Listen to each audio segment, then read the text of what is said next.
الحمد لله رب العالمين، والصلاة والسلام على أشرف الأنبياء والمرسلين وعلى آله وأصحابه أجمعين، أما بعد. فقد قال الله تبارك وتعالى في القرآن المجيد والفرقان الحميد: أعوذ بالله من الشيطان الرجيم، بسم الله الرحمن الرحيم. وإذ ابتلى إبراهيم ربه بكلمات فأتمهن قال إني جاعلك للناس إماما قال ومن ذريتي قال لا ينال عهد الظالمين. رب اشرح لي صدري ويسر لي أمري واحلل عقدة من لساني يفقهوا قولي. رب يسر ولا تعسر وتمم بالخير وبك نستعين يا فتاح. ربي زدني علما، ربي زدني علما، ربي زدني علما. آج بھی ہو جو ابراہیم سا ایماں پیدا، آج بھی ہو جو ابراہیم سا ایماں پیدا، آج بھی کر سکتی ہے انداز گلستہ پیدا.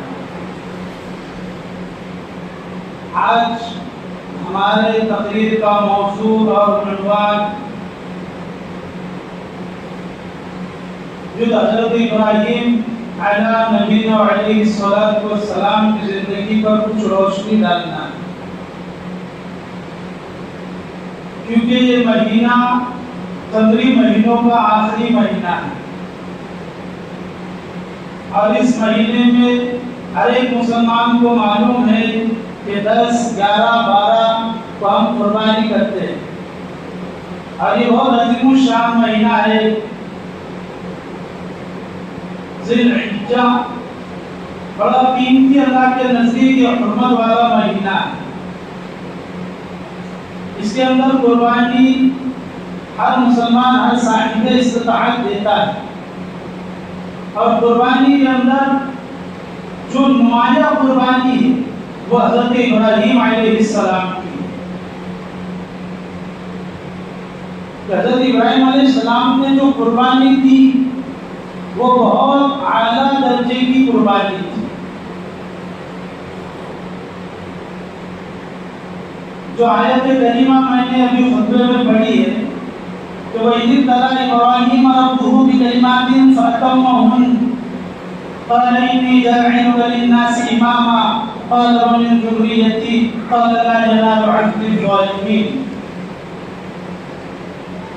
مفسر قرآن ترجمۃ القرآن عبداللہ بن عباس رضی اللہ عنہما فرماتے ہیں اس آیت کی تفسیر میں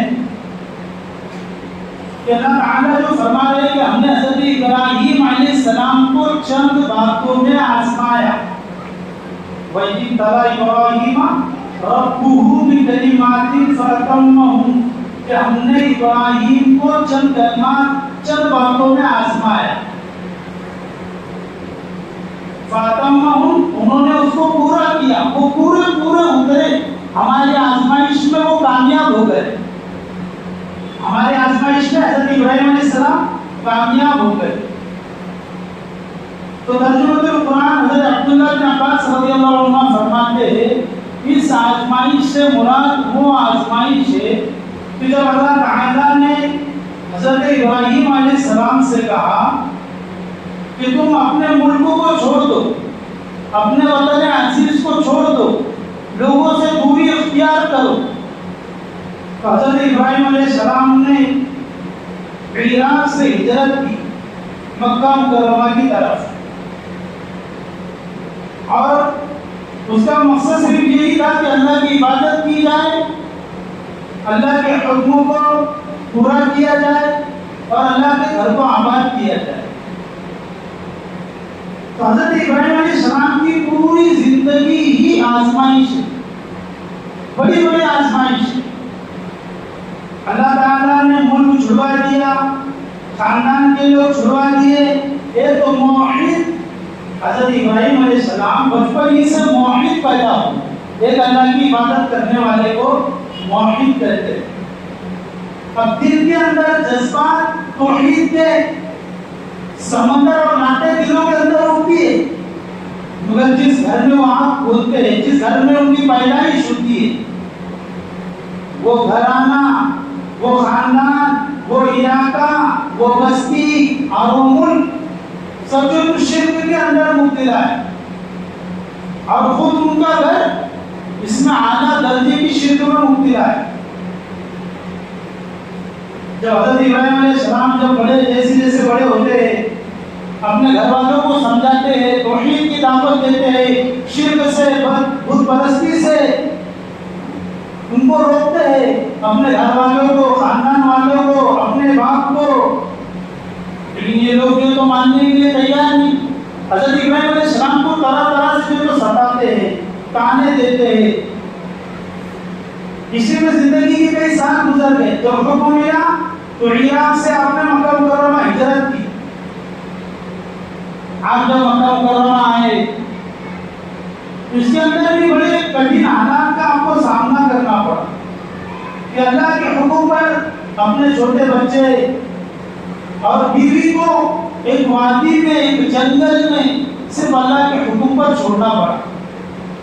ایسا جنگل جہاں کھانے پینے کی کوئی اشیاء موجود نہیں, لیکن اللہ کا حکم تھا, اللہ کی منشا تھی, تو قربانی دینے کے لیے تیار ہو گئے.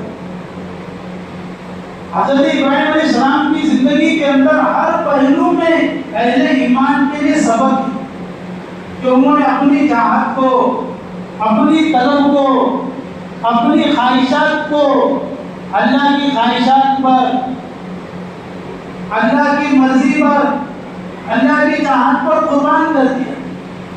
جب جب اللہ نے آزمایا تب تک حضرت ابراہیم علیہ السلام پورے اترے اپنے امتحان کے اندر. اس جنگل میں چھوڑا, جب بیوی کہنے لگی کہ آپ نے تو ہمیں جنگل میں چھوڑ دیا, کس کے بھروسے میں چھوڑا ہے, کس کے حکم سے چھوڑا ہے. حضرت ابراہیم علیہ السلام نے جب کہا کہ اللہ کے کہنے پر انہوں نے تم کو چھوڑا ہے, تو بیوی بھی کہتی ہے کہ پھر اللہ ہم کو ضائع نہیں کرے گا. یہ تربیت ہوئی تھی, یہ تربیت حضرت ابراہیم علیہ السلام نے اپنے بیوی کی تھی کہ ہر حال میں اللہ کی رضا مطلوب ہو, ہر حال میں اللہ کی رضا مطلوب ہو. ہر ایمان والا, ہر مرد مومن, ہر مرد مجاہد اپنے زندگی کا نصب عین یہ بنا لے کہ ہر حال میں ہر وقت میرا رب مجھ سے راضی ہو. یہ میری زندگی کا مقصد ہے. دنیا کی کوئی پرواہ نہیں. تمام جو باتیں, جو دشواریاں, جو چیزیں آج مسلمانوں کے ساتھ ہوتی ہے, ہاں ایک مسلمان کو کہو کہ بھائی سادے سیدھے شادی کر لو, پیسے نہیں ہے, 10,000 روپے میں شادی کر لو. گھر والے کیا بولیں گے, خاندان والے کیا بولیں گے, ملک والے کیا بولیں گے, دوست احباب کیا بولیں گے. ارے جس میں رب کی رضا ہے اس میں غیروں کی پرواہ نہیں کیا کرتے. جس میں رب کی رضا ہو اس میں غیروں کی پرواہ نہیں کیا کرتے. اور غیروں کی پرواہ کرنے والے دنیا آخرت میں سوائے خسارے کے اپنے دامن میں کچھ جمع نہیں کرتے.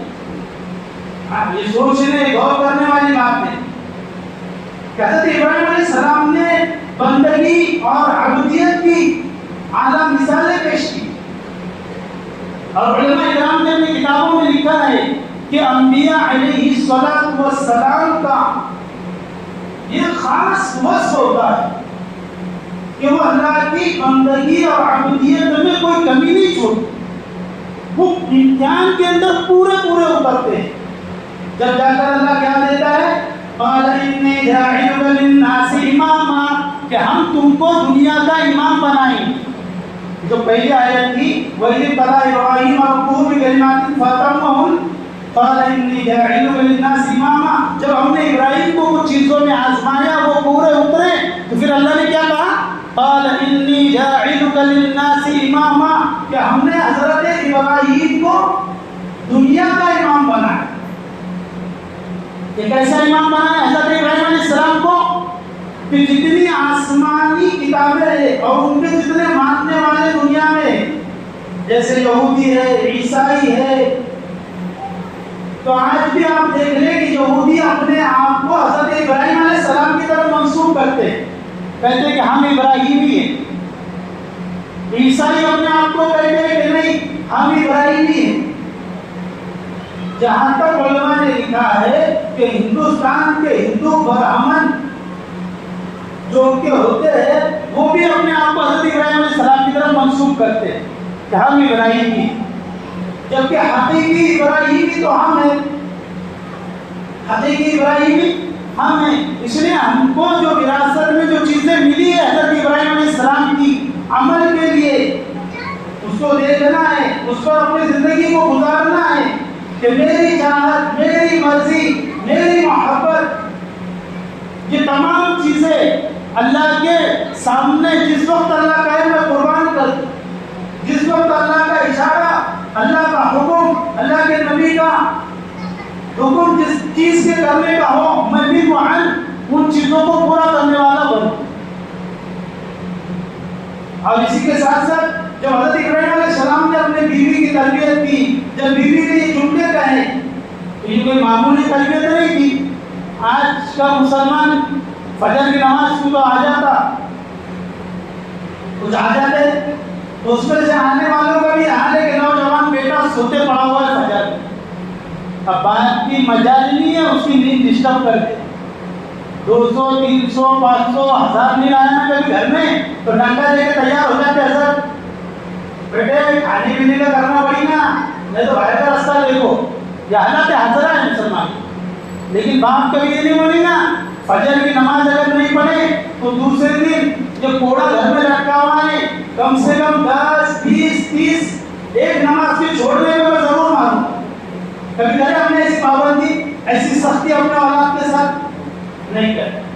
جب نہیں کرے تو وہ اسماعیل علیہ السلام کے نقش قدم پہ چلنے والا نہیں بن سکتا۔ وہ کیا تربیت تھی حضرت ابراہیم علیہ السلام کی کہ اپنے بیٹے سے کہہ رہے قال یا بنی انی ارى في المنام انی اذبحک فانظر ماذا ترى قال یا ابت افعل ما تؤمر ستجدنی ان شاء اللہ من الصابرین۔ جب حضرت ابراہیم علیہ السلام اپنے بیٹے سے کہہ رہے یا بنی انی ارى في المنام، میں تجھ کو خواب میں دیکھ رہا ہوں، میں تجھ کو کیا کر رہا ہوں، ذبح کر رہا ہوں، یا بنی انی ارى في المنام انی اذبحک، میں تجھ کو ذبح کر رہا ہوں، فانظر ماذا ترى، بس تو کیا کہتا ہے۔ جب حضرت ابراہیم علیہ السلام نے 3 دن لگاتار یہ خواب دیکھا تو اپنے بیٹے سے کہا کہ میں خواب میں تجھ کو دیکھ رہا ہوں، میں تجھ کو ذبح کر رہا ہوں، تو کیا کہتا ہے؟ تو بچہ کیا کہتا ہے؟ قال یا ابت افعل ما تؤمر ستجدنی ان شاء اللہ من الصابرین۔ کہنا اے میرے والد، حضرت ابراہیم علیہ السلام سے حضرت اسماعیل کہتے ہیں کہ آپ کو جو حکم آپ کے رب کی طرف سے ملا ہے، یا ابت افعل ما تؤمر، بس اس کو کر گزریے، آپ مجھ کو کیا پائیں گے، من الصابرین، ستجدنی ان شاء اللہ من الصابرین، کہ آپ مجھ کو صبر کرنے والوں میں سے پاؤ۔ تو یہ تربیت تھی حضرت ابراہیم علیہ السلام کی۔ جب عورت کو جب خود کو قربانی دینے کا موقع آیا تو خود نے قربانی پیش کی، گھر بار چھوڑ دیا، وطن چھوڑ دیا، ماں باپ کو چھوڑ دیا، ملک کو چھوڑ دیا۔ جب نمرود سے بحث و مباحثہ ہوا، مناظرہ ہوا، جب نمرود کو بحث و مباحثے میں اور مناظرے نے ہرا دیا، حضرت ابراہیم علیہ السلام نے، پوری کے پوری قوم پریشان ہو گئی، کیا یہ تو بڑا بات کا کرنے والا ہے، بڑا ہونہار ہے، یہ باتوں میں ہم سے مان رہا نہیں، چلو اس کو آگ میں ڈالتے۔ جو حضرت ابراہیم علیہ السلام کو آگ میں ڈالا گیا، یعنی تینوں کی آزمائش ہے۔ سب سے پہلے ابراہیم علیہ السلام جب آگ میں ڈالے گئے تو کیا کہا ابراہیم علیہ السلام نے؟ صبر کے ساتھ، استقامت کے ساتھ، عزیمت کے ساتھ، ہمت کے ساتھ اپنے آپ کو جمائے رکھا۔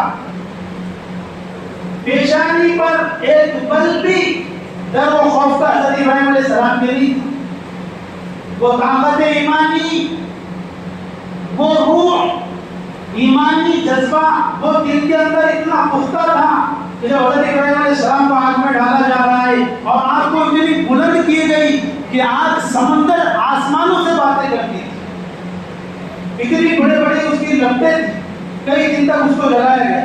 جب حضرت ابراہیم علیہ السلام کو آگ میں ڈالا گیا، جب دیکھا کہ نمرود وہ تو آگ میں چہل قدمی کر رہے، پریشان ہو گئے، آگ سے باہر نکالا گیا. پھر جو تو ان کو وطن سے نکال دیا گیا. تو حضرت ابراہیم علیہ السلام آگ میں جانے کے لیے بھی تیار ہوئے. اتنی بڑی قربانی حضرت ابراہیم علیہ السلام نے دی، یہ کوئی معمولی بات نہیں ہے. اسی لیے شاعر کہتا ہے آج بھی ہو جو ابراہیم سا ایمان پیدا، آج بھی ہو جو ابراہیم سا ایمان پیدا، آج بھی کر سکتی انداز گلستہ پیدا. تو ایمان ابراہیمی ضروری ہے، وہ ایمان طاقت، وہ ایمانی پاور جس سے دنیا لڑ جائے، جس کے سامنے دنیا کی بڑی سے بڑی طاقتیں ٹک نہ سکے، وہ پاور ایمانی، وہ جذبات ایمانی جب انسان کے اندر ہونا بہت ضروری. وہ قلب و جگر کی مضبوطی وہ اللہ کی یاد سے ہوتی ہے، اللہ کے سامنے رونے سے، اللہ کے گڑگڑانے سے، اللہ سے مانگنے سے، اللہ کے ذکر سے، اللہ کی تلاوت سے، اللہ کو اپنا بنا لینے سے اور اللہ کے منشا کے مطابق اپنے زندگی کو گزارنے سے انسان اس درجے پہ جاتا ہے. سب سے پہلے حضرت ابراہیم علیہ السلام کی قربانی، اس کے بعد میں جب انہوں نے صحرا اور جنگل میں اپنی بیوی کو چھوڑ دیا تو حضرت ہاجرہ رضی اللہ عنہا استقامت کی پیکر بن کر کہ جب اللہ کا حکم ہے تب ہم کو کوئی پرواہ نہیں، اللہ ہم کو ظاہر نہیں کرے. تو یہ بتایا حضرت ابراہیم علیہ السلام نے کہ گھر والوں کی تربیت اس طرح کی جاتی ہے، ان کے ایمان کو حرارت، ان کے ایمان کو جینا اس طرح بخشی جاتی ہے کہ ان کے ایمان میں اتنی مضبوطی ہو کہ دنیا کی طاقت بھی ہمارے سامنے کھڑی ہو، کتنی بڑی سپر پاور ہو تو ہمارے اولو العزم ارادے و ہمت اس طرح ہو کہ یہ طاقتیں کچھ نہیں. ایک شاعر کہتا ہے یہ عظمت باطن دھوکہ ہے، یہ عظمت باطن دھوکہ ہے، یہ شوکت باطن کچھ بھی نہیں، مٹی کے کھلونے ہیں سارے، یہ ظلم کے لشکر کچھ بھی نہیں. اللہ سے ڈرنے والوں کو کسی طاقت سے ڈرانا مشکل ہے، اللہ سے ڈرنے والوں کو کسی طاقت سے ڈرانا مشکل ہے. جب خوف خدا ہو دل میں تو یہ کیسر و کسرا کچھ بھی نہیں. خوف خدا اصل چیز ہے، خشیت الہی، اللہ کا ڈر، اللہ کا خوف. ایک نماز میری فوت ہو گئی تو ظہر تک مجھ کو اس کا افسوس ہو کہ آج میری فجر کی نماز فوت ہو گئی، مجھ کو اس کا غم ہے، مجھ کو اس کا افسوس ہے. اپنے وقت کے بہت بڑے علماء والے ایک دن بڑے غمگین نظر آ رہے جن کے ہزاروں کے تعداد میں مریدین موجود تھے. کہا کہ حضرت ہم آپ کو آج دیکھ رہے ہیں، آپ بڑے غمگین نظر آ رہے، آپ پریشان نظر آ رہے، کیا بات ہے؟ گھر میں کچھ ہو تو نہیں گیا؟ کسی کا انتقال تو نہیں ہوا؟ وہ شیخ کہنے لگے کہ نہیں، کئی سالوں کے بعد آج میری تکبیر اولا چھوٹی. کیا چھٹی ہے؟ تکبیر اولا چھٹی ہے. ہماری تو کئی کئی نمازیں چلے جاتی. نماز کا چلے جانا یہ اتنا برا نہیں ہے جتنا برا نماز کے جانے کے بعد بھی ایک مسلمان کو دل میں اس کا افسوس نہ ہو کہ میری فرض نماز فوت ہوئی. نماز کا جانا یا چھوٹ جانا اتنا برا نہیں جتنا دل میں اس کے جانے کا اور اس کے فوت ہو جانے کا اور اس کے قضا ہو جانے کا دل میں افسوس نہ ہو. اگر دل میں افسوس ہے، دل میں درد ہے، دل میں پڑن ہے کہ میری ایک نماز قضا ہو گئی، تو قیامت میں اللہ کو کیا جواب دوں گا؟ تو انشاءاللہ اللہ کے ذات سے امید ہے اللہ اس کو فرائض کا، واجبات کا، سنتوں کا، نوافل کا پابند بنائے گا. مرد مومن اللہ اس کو بہت سے پہلے بنائے گا اور دنیا میں اس کو اللہ جنت کا ٹھکانہ دنیا میں بتائیں. اللہ کے ذات سے کوئی بعید نہیں ہے کہ دنیا میں اللہ والے اپنے جنت کے مقام کو دیکھیں. اس لیے حضرت ابراہیم علیہ السلام کی جو زندگی ہے یہ بڑی قابل غور ہے. جو انسان ان کی زندگی کو مطالعہ کرے گا، بغور مطالعہ کرے گا تو بات سمجھ میں آئے گا. سب سے پہلے خود نے قربانی دی، جان مال وقت سب کی قربانی دی. ملک کو چھوڑ دیا، ماں باپ کو چھوڑ دیا، خاندان کو چھوڑ دیا، عراق سے ہجرت کر کر مکہ آ گئے. اتنی قربانیاں دی. اس کے بعد میں ایک عرصے دراز زندگی کا گزر گیا، بڑھاپا قریب ہے، کوئی اولاد. ایک آزمائش یہ بھی آئی کہ بہت عمر ہو گئی، اولاد نہیں تھی. جب دوسری شادی کی اللہ سے دعا کی رب ہب لی من الصالحین، اللہ نے دعا کو قبول کیا اور حضرت حاجرہ کے بدن سے حضرت اسماعیل السلام پیدا ہوئے، بڑی عمر کے بعد یہ پیدا ہوئے۔ اس میں جن لوگوں کو اولاد نہیں ہے ان کو یہ سبق ہے کہ کتنی بھی عمر ہو جائے تو اللہ سے نا امیدی نہیں برتنی چاہیے، اللہ سے انسان کو امید ہو، اللہ سے مانگتا رہے اور جو جائز طریقے اس کو اختیار کرتا رہے۔ جب اتنی عمر کے بعد جب اولاد ہوئی، جب نوجوان ہوئی تو پھر کیا کہا کہ جو تو اولاد کی قربانی، اس میں بھی حضرت ابراہیم علیہ السلام ایسے اترے کہ اپنے بیٹے کو، نوجوان بیٹے کو لٹا دیا اور جو اسے قربانی دینے کے لیے چھری تیز کی اور تیار ہو گئے قربانی دینے کی۔ پھر جو اللہ تعالیٰ نے ان کو وہاں پر کہا صدقت رؤیا کہ آپ نے سچ کا دکھایا، پھر اللہ تعالیٰ نے جو تو دمبے کو نازل کیا، پھر وہ دمبے کی قربانی ہوئی اور اللہ تعالیٰ نے حضرت اسماعیل علیہ السلام کو وہاں سے بچایا۔ تو اس کے اندر ہمارے لیے ایک نمونہ ہے کہ حضرت ابراہیم علیہ السلام کی پوری زندگی قربانی سے بھری پڑی ہے۔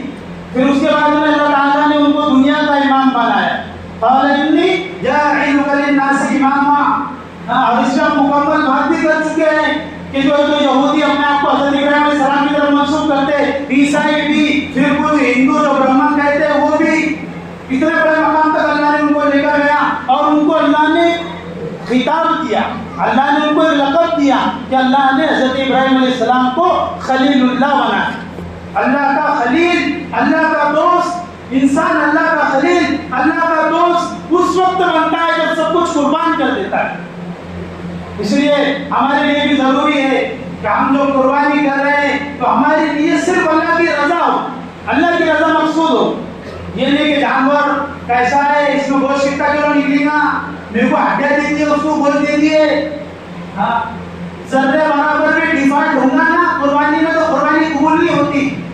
صاحب اعلان ہے لا ینال اللہ لحومها ولا دماؤها ولکن ینالہ التقوی منکم، تم اللہ تک نہ تمہارا گوشت پہنچتا ہے نہ خون پہنچتا ہے، اس تک تو صرف تمہارا تقوی پہنچتا ہے، تمہارے اندر کیا ہے یہ اللہ تک پہنچتا ہے۔ اس لیے ضروری ہے کہ ہم جو پورے اخلاص سے صرف اللہ کی رضا کو مقصود رکھتے ہوئے کہ میرا رب مجھ سے راضی ہو جائے، میں اس لیے قربانی کر رہا ہوں، اتنے کلو گوشت چاہیے گا، 20 کلو بھنڈا کے لیے بھرنا، اس طرح کی نیت نہ ہو۔ جس کی کوئی گوشت کھانے کی نیت ہے اس کی قربانی قبول نہیں ہوتی، جس کا حرام کا مال ہے، سود کا مال ہے، 2 نمبری کا مال ہے، 50 لاکھ لے لو، 10 لاکھ اوپر بڑھ کے دے دینا، اس کو سود بولتے، یہ بھی مسلمان جاننا ضروری ہے آج کے بیٹھے۔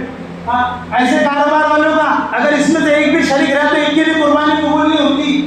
اس لیے ضروری مسائل ہم علماء اکرام سے، امام صاحب سے اور علماء اکرام سے معلوم کرے اور اپنی قربانی کو خالص قربانی بنائے، ویسی قربانی بنائے جیسی قربانی حضرت ابراہیم علیہ السلام نے دی، وہ جذبے کے ساتھ، وہ فکر کے ساتھ ہم سب قربانی کریں گے ضرور۔ باقی دعوانا الحمدللہ رب العالمین۔ سنت